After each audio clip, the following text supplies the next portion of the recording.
আসসালামু আলাইকুম রহমতুল্লাহ। প্রিয় দর্শক, আপনারা জানেন যে বাংলাদেশের ইসলামী ঘরানার সকল দল জামায়াতে ইসলাম, ইসলামী আন্দোলন বাংলাদেশ, খেলাফত মজলিস বাংলাদেশ, খেলাফত মজলিস, নেজামি ইসলাম পার্টি, সুতরাং এন টোটাল সকল ঘরানার ইসলামী দলগুলো তারা ৮ দলের জোটবদ্ধ হয়েছে।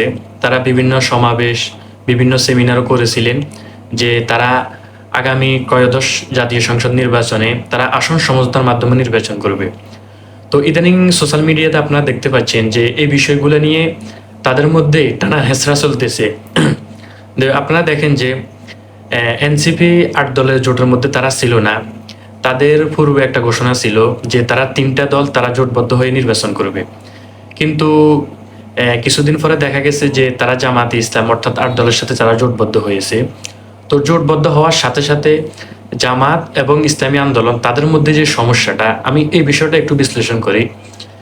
আপনারা অবশ্যই জানেন, যারা রাজনীতি বিষয় নিয়ে বিশ্লেষণ করেন, যে ইসলামী আন্দোলন এবং জামাত ইসলামী যখন তারা জোটবদ্ধ হয়েছিল, তাদের কথা ছিল এমন যে তারা আসন সমঝোতার মাধ্যমে নির্বাচন করবে। উদাহরণস্বরূপ যদি বলেন, তাদের কথা ছিল এমন যে জামাতের হোক, ইসলামী আন্দোলনের হোক বা অন্য যে কোনো দলেরও হোক না কেন, যে প্রার্থী যেই জায়গাতে যার জনপ্রিয়তা বেশি, সেখানে তাকেই সেই জায়গাতেই তাকে দেওয়া হবে। এখন আসেন, এখান যখন সমঝোতার বিষয়টা এভাবে কথা হয়েছিল, তখন এখানে কোন দল কয়টা আসন পাবে এই বিষয়গুলো তো এখানে আসার কথা না। এখন দেখেন, আপনাকে যদি আমি একটু সহজে বুঝাই, ধরেন ঢাকা ৮ আসন। এখন ঢাকা ৮ আসনের সকল দলের সংসদ সদস্য তারা এখানে প্রার্থী দিবে। দেওয়ার পরে এখানে তারা দেখবে যে এই ৮ দলের মধ্যে কার জনপ্রিয়তা এই সবগুলো দলের মধ্যে সবচেয়ে বেশি। তো যার জনপ্রিয়তা সবচেয়ে বেশি তাকে সেখানে মনোনয়ন দিয়ে বাকি দলগুলো তারা ভোট প্রত্যাখ্যান করবে, এটাই ছিল কথা। কিন্তু দেখতে পাচ্ছেন যে জামাত ইসলাম যখন তাদের সাথে এনসিপি যখন তারা জোটবদ্ধ হয়েছিল, তাদেরকে সাথে সাথে তারা ৩০টা আসন দিয়ে তারা ইসলামী আন্দোলনের সাথে এক ধরনের মতানৈক্য তৈরি হয়েছে।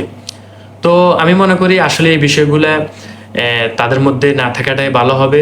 তাদের যে সমস্যাগুলো তারা সমঝোতা করে আগামীতে মানুষ তাদের উপরে যে একটা আশা ছিল, ভরসা ছিল যে ইসলাম আবারও ক্ষমতায় আসবে, ইসলামী দলগুলো ক্ষমতায় আসবে, ইসলাম প্রতিষ্ঠা হবে, মানুষ তাদের উপরে যে আশা আকাঙ্ক্ষা ছিল, আমি মনে করি এই আশা আকাঙ্ক্ষা তারা মানুষকে, এই আশা আকাঙ্ক্ষা থেকে তারা মানুষকে, এখান থেকে মানুষকে তারা আশার বাইরে নিবে না, আমি এই আশাবাদ ব্যক্ত করি।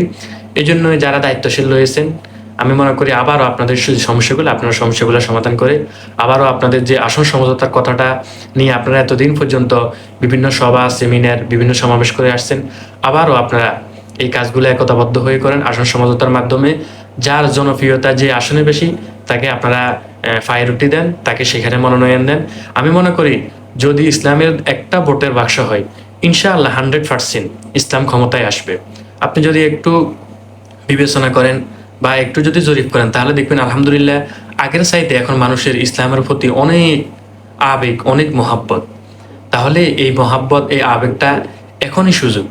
তবে যদি আপনি ফর ইলেকশন বা যে কোনো সময় যদি ইসলামী দলগুলো আবারও জোটবদ্ধ হয়, এখন মানুষ যে আবেগের সাথে ভোট দিবে বা মানুষ যেভাবে তাদের কাছে টেনে নিবে, পরবর্তীতে কিন্তু মানুষ তাদেরকে কাছে টেনে নিবে না, এটা 100%। এই জন্যই সুযোগটাকে কেউ হাতছাড়া করবেন না। যারা দায়িত্বশীল আছেন অবশ্যই আপনারা যেভাবে সুন্দর হয়, যেভাবে সম্ভব হয় আপনারা এই কাজগুলো করবেন। আর যারা আমার ফেজে আছেন, অনেক ভাই আছেন যে বিভিন্ন বিষয় নিয়ে তারা লেখালেখি করেন, বিভিন্ন ভিডিও করেন। আমি মনে করি এখনো যেহেতু কেন্দ্র থেকে কোনো ঘোষণা আসে নাই, এই বিষয়গুলো নিয়ে আপনারা ফেসবুকে বিভিন্ন লেখালেখি, ভিডিও তৈরি, এই বিষয়গুলো আপনারা কাদা ছড়াছড়ি এগুলো বাদ দেন। যখন কেন্দ্র থেকে ঘোষণা আসবে যে জোটবদ্ধ হবে না, তখন আপনারা ওখানে বলতে পারবেন, আপনারা লেখালেখি করতে পারবেন। এখন যেহেতু যারা কেন্দ্রীয় নেতৃবৃন্দ রয়েছে তাদের মধ্য থেকে এখন আশা দিতেছেন যে হ্যাঁ জোট থাকবে, হবে ইনশাল্লাহ। এই জন্য আমরা এখন ধৈর্য ধারণ করি ইনশাল্লাহ। যেহেতু এখন মনোনয়ন ফর্ম জমা দেওয়া হয়েছে, মনোনয়ন ফর্ম প্রত্যাখ্যান করানোর একটা সুযোগ রয়েছে। তো মনোনয়ন ফর্ম প্রত্যাখ্যান পর্যন্ত আমরা অপেক্ষা করি, এরপরে আমরা বুঝতে পারবো যে আসলে জোটটা থাকবে নাকি থাকবে না। তো এই হচ্ছে আমার কলা। আসসালামু আলাইকুম রহমতুল্লাহ।